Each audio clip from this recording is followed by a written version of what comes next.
Hey everybody, thank you for coming back to part two. This is going to be about operant conditioning. Operant conditioning is also known as behavior modification. I will say we probably use this more than classical conditioning, especially as a parent or as a dog parent. You may find yourself using these techniques. We also use them without even really knowing we're using them on each other. So we've got two basic components. You've got reinforcement and punishment. Reinforcement always increases the behavior. Otherwise, it's not a reinforcer, or it's not reinforcement. Now, not everybody has exact same reinforcements. There's some universals like food. Food is typically a reinforcer. Now, if you're not hungry, it won't work, but if you are hungry, it will. For most humans, money is a reinforcer. And then there's punishment. And punishment always decreases the behavior, otherwise it's not a punishment. And okay, so that's pretty easy. Now the subsets is where it gets tricky. You got positive and negative of each. Now this is not good and bad, this is adding and taking away. So with positive reinforcement, I'm giving you something. I'm giving you something that you want, something you like a sticker for a kid, praise, candy, money, a hug, if you like to be hugged, any of those things can be positive reinforcement. So that's pretty simple. That's what we tend to think of when we think of reinforcement. There's also negative reinforcement. This is a little trickier. I'm taking away something. I'm taking away something you don't want.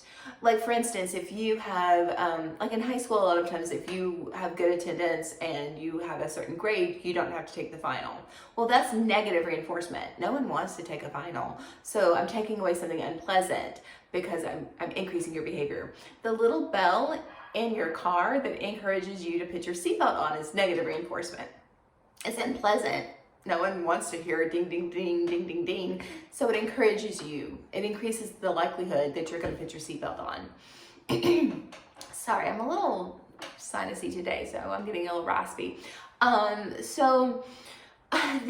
there's punishment. So punishment, we've got positive, and again, this doesn't mean good.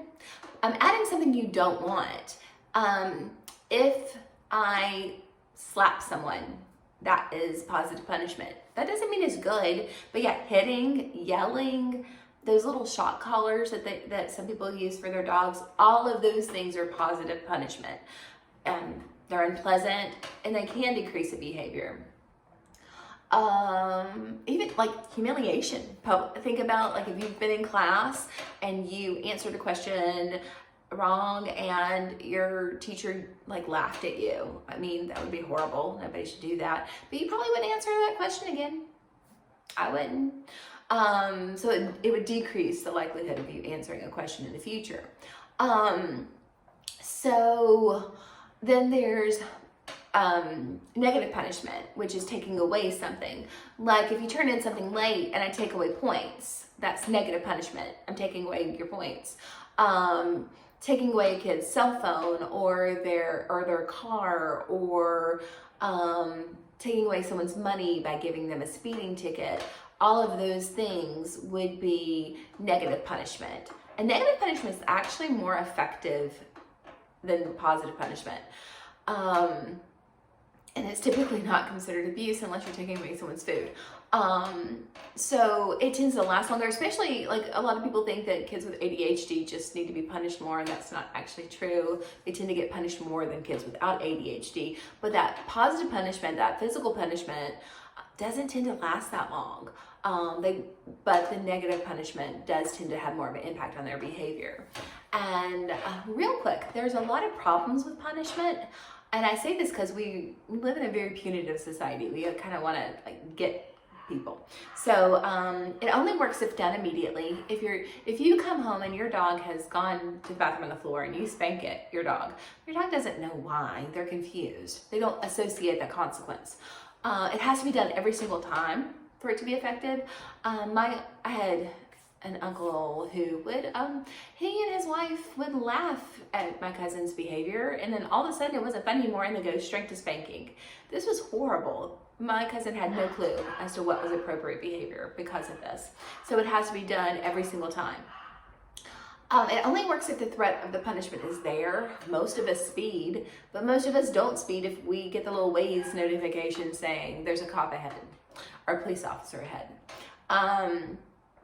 It can lead to aggressive behavior because it role models. There's a concept called observational learning, and we learn by watching others or having experiences with others. So if I hit you because I'm upset with you, then you learn it's okay to hit people. It can also lead to avoidant behavior. Think about that professor who's yelling at students. You might not come to their class anymore. You might drop their class because of that punishment. No one likes to be punished. It can also lead to learned helplessness, where if you think, like this happens in childhood, if all of your decisions are wrong, you stop making decisions. It can lead to actually becoming a negative attention seeker, where if your parent only gets on to you, only yells at you, only whatever, negative consequences, we would rather have negative consequences than be ignored. So you see kids who will just act out all the time because they would rather be yelled at than ignored. So they don't know how to get positive attention. There's some other problems. Those are the major ones. And then it also doesn't teach new behavior. If you're trying to teach your dog how to go to the bathroom outside and you only punish it, it's just going to learn where not to go to the bathroom. So it's going to just pee all over your house. So then you have to teach it where to go. So the best way to teach your dog to go outside is to give them treats for going outside. And okay, so for today's question, I want you to come up with each of the four: a positive reinforcement, a negative reinforcement, a positive punishment, and a negative punishment. And I'm gonna grade for effort, so don't freak yourself out if you're not getting it exactly right. And there's other cool things, but this is really kind of all the time we have for today. So thank you for coming back.